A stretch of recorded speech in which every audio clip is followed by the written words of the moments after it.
സ്നേഹം, ദിവ്യസ്നേഹം, സ്നേഹം, ദിവ്യസ്നേഹം. നിന്റെ സാക്ഷ്യങ്ങൾ മറ്റുള്ളവരോട് നീ പങ്കുവയ്ക്കുമ്പോൾ നിന്റെ ജീവിതത്തിൽ വൻ കാര്യങ്ങൾ ചെയ്തു എന്ന് പറഞ്ഞ് അവർ അതിശയിക്കാനും സന്തോഷിക്കാനിടയാകും. അടുത്ത വാക്യം കൂടെ നമുക്ക് വായിക്കാം. ദൈവം നമുക്ക് വേണ്ടി വൻ കാര്യങ്ങൾ ചെയ്തിരിക്കുന്നു, നാം സന്തോഷമായിരിക്കേണ്ടതിന് വേണ്ടി. സന്തോഷം, സന്തോഷം, സന്തോഷം. ഈ ദിവസം മുതൽ നിങ്ങളുടെ വായ് നിറയെ ചിരി ഉണ്ടാകട്ടെ. നിങ്ങളുടെ വായ് നിറയെ ചിരി ഉണ്ടാകുവാനിടയാകും. നീ സന്തോഷമായിരിക്കുന്നെങ്കിൽ മറ്റുള്ളവരും സന്തോഷമായിരിക്കും. പൗലോസ് ഇപ്രകാരം പറയുന്നു ദൈവവചനത്തിൽ, എല്ലായ്പ്പോഴും നിങ്ങൾ സന്തോഷിക്കുക. നോക്കൂ, 1 തെസ്സലോനിക്കർക്ക് എഴുതിയ ലേഖനം 5-ാം അധ്യായം 5-ന്റെ 16 നമുക്ക് വായിക്കാം. എപ്പോഴും സന്തോഷിപ്പീൻ, ഇടവിടാതെ പ്രാർത്ഥിപ്പീൻ, എല്ലാറ്റിനും സ്തോത്രം ചെയ്യുവീൻ. ഇതല്ലോ നിങ്ങളെക്കുറിച്ച് ക്രിസ്തുയേശുവിൽ ദൈവേഷ്ടം. ക്രിസ്തുയേശുവിൽ നമ്മെക്കുറിച്ചുള്ള ദൈവേഷ്ടം എന്താണെന്ന് ചോദിച്ചാൽ, എല്ലായ്പ്പോഴും സന്തോഷിക്കണം, ഇടവിടാതെ പ്രാർത്ഥിക്കണം.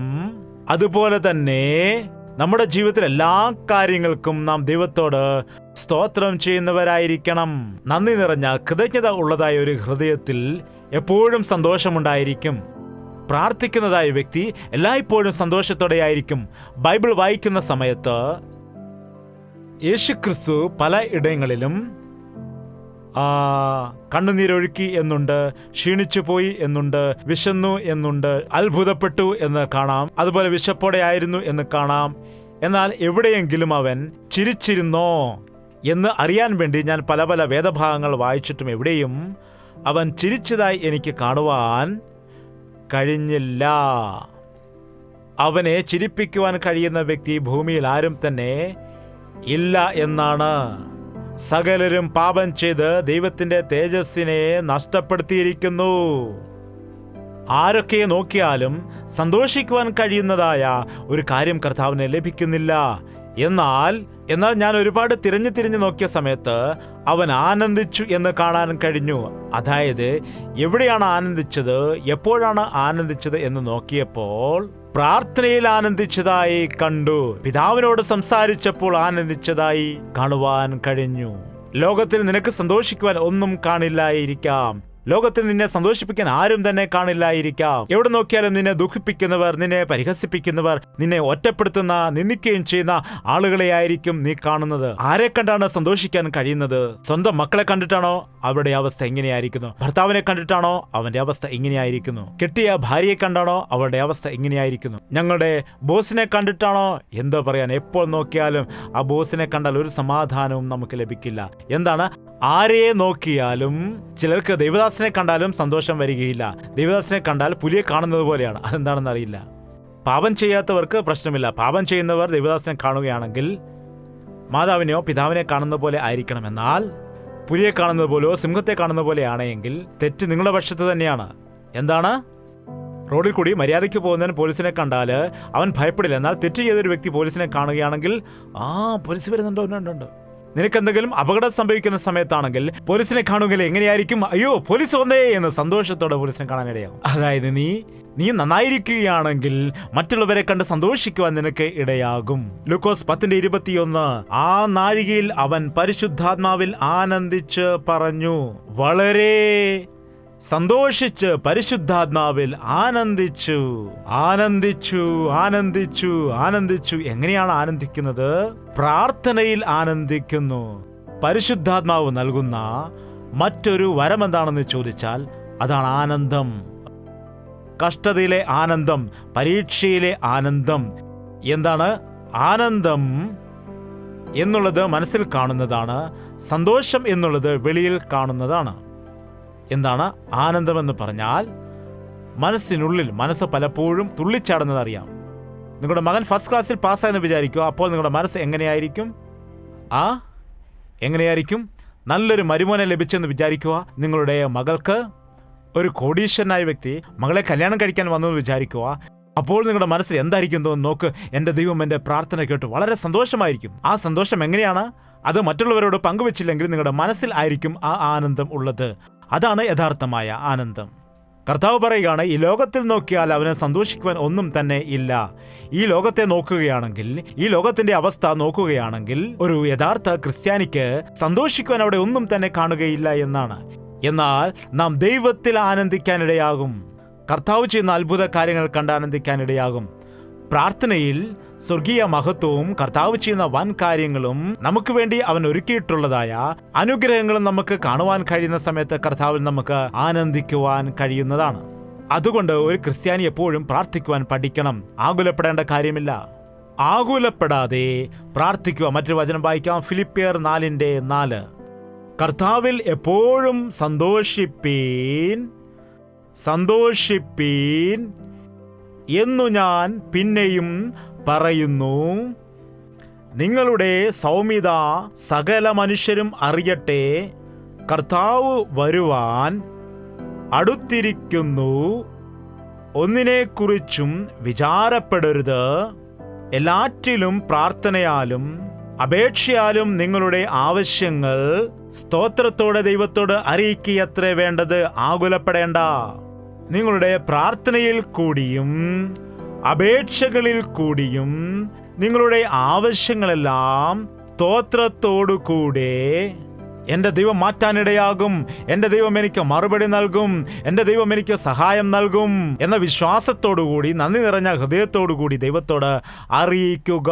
അപ്പോൾ എന്നാൽ സകല ബുദ്ധിയെയും കവിയുന്ന ദൈവ സമാധാനം നിങ്ങളുടെ ഹൃദയങ്ങളെയും നിനവുകളെയും ക്രിസ്തുവേശുവിങ്കൽ കാക്കും.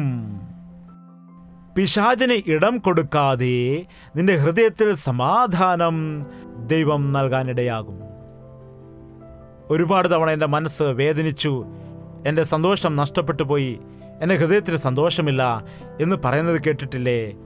നിന്റെ കാര്യങ്ങൾ ദൈവത്തോട് നീ പങ്കുവയ്ക്കാതെ മനുഷ്യരോട് പങ്കുവയ്ക്കുന്നത് മൂലമായി, അതിനെക്കുറിച്ച് നാം ആകുലപ്പെടുന്നത് മൂലമായി നാം തളർന്നു പോകുന്നു. അവയെ ദൈവത്തിന് സമർപ്പിക്കുന്ന സമയത്ത് നമുക്ക് മറുപടി പ്രാപിക്കാൻ കഴിയും. നമുക്ക് സങ്കീർത്തനത്തിലെ ഒരു വചനം കൂടെ വായിക്കാൻ വരൂ. 126 സങ്കീർത്തനം 5 വാക്യം വായിക്കാം. കണ്ണുനീരോടെ വിതയ്ക്കുന്നവർ സന്തോഷമുണ്ടാകണമെന്ന് എല്ലാവർക്കുമുള്ള ആഗ്രഹമാണ്.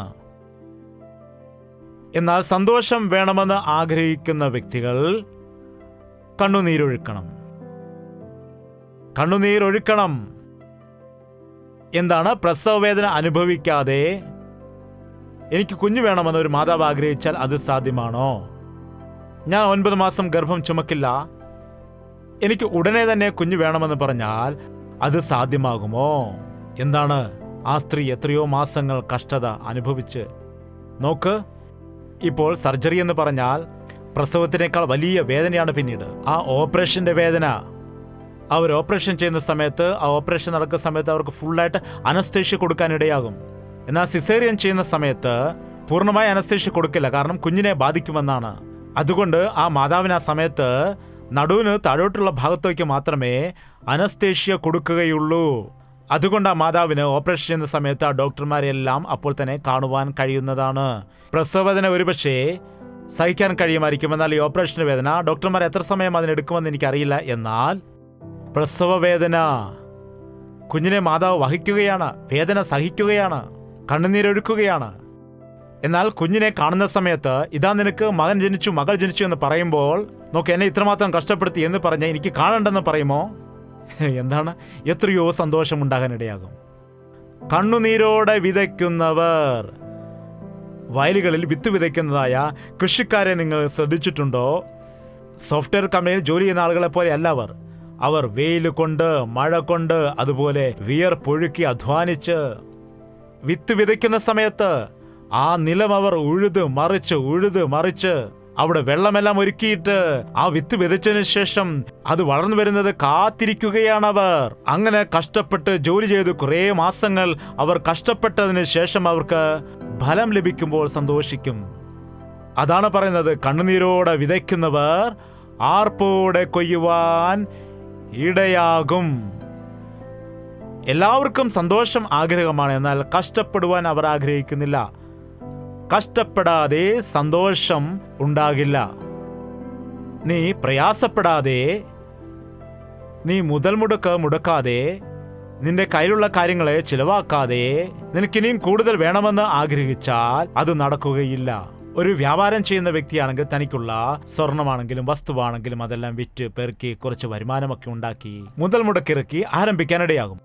ആരംഭിക്കുന്ന സമയത്ത് ന്യായമായി ചെയ്യുകയാണെങ്കിൽ, ദൈവത്തിന്റെ അനുഗ്രഹം നോക്കുകയാണെങ്കിൽ അത് 30 ഇരട്ടി, 40 ഇരട്ടി, 100 ഇരട്ടിയായി പെരുകുന്നത് കാണുവാൻ കഴിയുന്നതാണ്. അതുകൊണ്ട് കഷ്ടപ്പെടാതെ, ചില യൗവനക്കാർ ഇക്കാലത്ത് പറയുന്നത് എനിക്കിപ്പോൾ ജോലി ലഭിക്കുന്നില്ല, കഷ്ടപ്പെടാതെ. I am searching. ഇത് വലിയൊരു കാര്യമാണ്. അവർ ജോലി അന്വേഷിക്കുന്നു പറഞ്ഞ് നടക്കുകയാണെങ്കിൽ നിനക്ക് ജോലി ലഭിക്കുമെന്നാണോ? എവിടെയാണ് നിനക്ക് ജോലി ലഭിക്കുന്നത്? നിങ്ങൾ പറയൂ, എവിടെ ലഭിക്കും? ദൈവത്തിൽ നിങ്ങൾ വിശ്വാസം അർപ്പിക്കുക. ദൈവത്തോട് ചോദിക്കുക, ദൈവമേ, എൻ്റെ ജീവിതത്തിലുള്ള നിന്റെ ഉദ്ദേശം എന്താണ്? ഞാൻ സെൻട്രൽ ഗവൺമെന്റിൽ ജോലി ചെയ്യണമെന്നാണോ? സ്റ്റേറ്റ് ഗവൺമെന്റിൽ ജോലി ചെയ്യണമെന്നാണോ? ഞാനൊരു ബിസിനസ് ചെയ്യണമെന്നാണോ? ഞാൻ കൃഷിപ്പണി ചെയ്യണമെന്നാണോ? ഞാൻ എന്ത് ജോലി ചെയ്യണമെന്നാണ്? എനിക്കുള്ള താലന്ത് എന്താണ്? എന്നെക്കുറിച്ചുള്ള നിന്റെ ഉദ്ദേശം എന്താണ്? ഞാൻ എന്തു ചെയ്താലാണ് അത് സാധ്യമാകുന്നത്? എന്റെ ഭാരം നിന്റെ മേൽ ഞാൻ വെക്കുകയാണ്. നീ എനിക്ക് മാർഗം കാട്ടിത്തരണമെന്ന് പറഞ്ഞുകൊണ്ട് നിങ്ങളുടെ ജീവിതം അവന്റെ മേൽ അർപ്പിച്ചുകൊള്ളുക. നിങ്ങളുടെ ജീവിതം മുഴുവൻ ദിനംതോറും അഭിവൃദ്ധി പ്രാപിച്ചുകൊണ്ട് ഫലം പുറപ്പെടുവിക്കാൻ ഇടയാകും. നീ യൗവനത്തിൽ എന്താണോ വിതയ്ക്കുന്നത്, നിന്റെ വാർദ്ധക്യത്തിൽ നീ അത് കൊയ്യാനിടയാകും. നീ വാർദ്ധക്യത്തിൽ സന്തോഷത്തോടെ ആയിരിക്കുന്നില്ല എങ്കിൽ നിന്റെ യൗവനകാലത്തിൽ നീ വിതച്ച വിത നന്നായിരിക്കുന്നില്ല. നിന്റെ ജീവിതം നീ ഉപേക്ഷയായി വിചാരിച്ചത് കൊണ്ടാണ്. ഈ ദിവസം എന്റെ ജീവിതത്തിൽ ഞാൻ അനുഭവിക്കുന്നതെല്ലാം എന്റെ പിതാവിന്റെ ഇഷ്ടം അനുസരിച്ച് അവനെ ഏൽപ്പിച്ചു കൊടുത്തത് കൊണ്ടാണ് ഈ ദിവസം ഞാൻ അനുഗ്രഹിക്കപ്പെടുന്നത്, എന്റെ കുടുംബം അനുഗ്രഹിക്കപ്പെട്ടത്, അതുപോലെ എന്നിൽ കൂടി അനേകം ആളുകളും അനുഗ്രഹിക്കപ്പെടുന്നത്. ദൈവം അനുഗ്രഹിച്ചാൽ അത് എന്നേക്കുമുള്ള ഒരു അനുഗ്രഹമാണ്. ഒരു പിടി ഉള്ളെങ്കിലും നിന്റെ കൈപ്പിടിയിലുള്ളത് ദൈവത്തിന് കൊടുത്താൽ, നിന്റെ കൈപ്പിടിയിലുള്ളത് ദൈവത്തിന് വേണ്ടി ഏൽപ്പിച്ചാൽ, ദൈവത്തിന്റെ കയ്യിലേക്ക് കൊടുത്താൽ, നമുക്കറിയാം 5 അപ്പവും 2 മീനും, 5 അപ്പങ്ങളും 2 മീനും ആ ബാലൻ കൊടുത്തു. അവൻ എത്രമാത്രം കഴിച്ചു കാണും? ആ ബാലൻ എത്രമാത്രം കഴിച്ചു കാണും? എല്ലാവരും അത് അവന് ഭക്ഷണം കൊടുത്തിരിക്കാം. മോനെ, നീ കൊടുത്തത് നന്നായി, മോൻ കഴിക്കെന്ന് പറഞ്ഞ് അവനെ ഭക്ഷണം കഴിപ്പിച്ചിരിക്കാം. എന്താണ്? 5 എണ്ണമാണ് കൊടുത്തത്. എല്ലാവർക്കും കഴിക്കാൻ കിട്ടി, താനും കഴിക്കുകയുണ്ടായി. വലിയ സാക്ഷിയായി അവൻ നിൽക്കുവാനിടയായി. ആ ബാലൻ വീട്ടിലേക്ക് പോയപ്പോൾ കരഞ്ഞുകൊണ്ടാണോ പോയത്? മമ്മി തന്ന അപ്പം അവർ കൊണ്ടുപോയി എന്ന് പറഞ്ഞ് അവൻ അമ്മയുടെ അടുത്ത് എന്ത് പറഞ്ഞെന്നറിയാമോ? അമ്മ, ഇന്ന് എന്ത് സംഭവിച്ചെന്നറിയാമോ?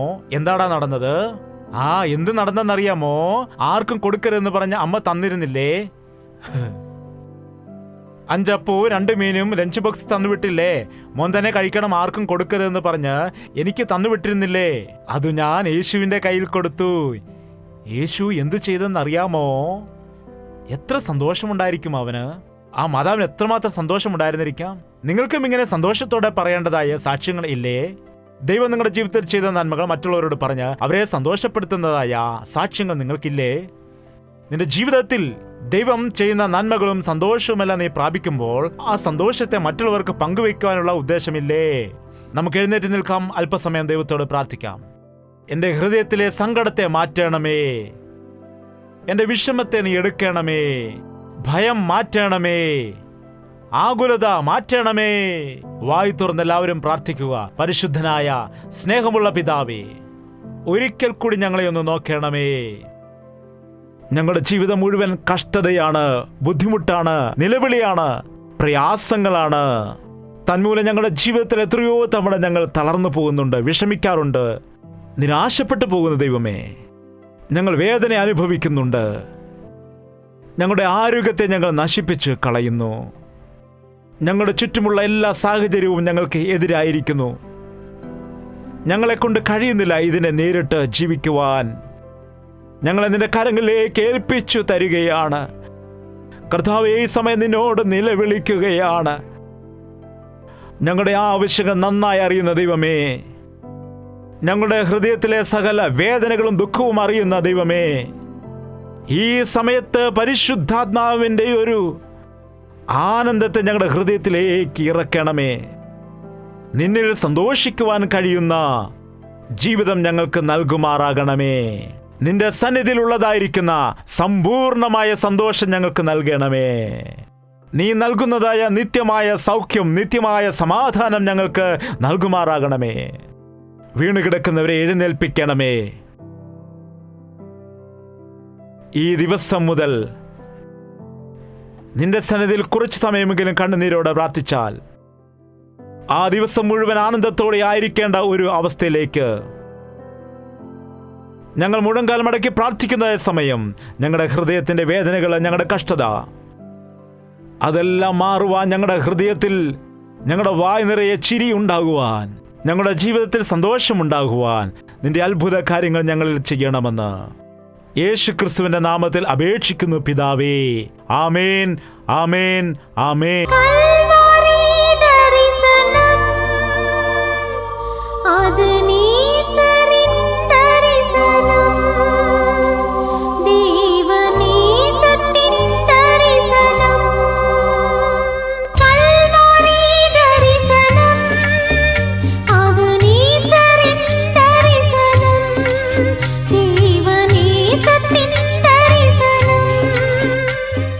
യേശുവേ, യേശുവേ, യേശുവേ,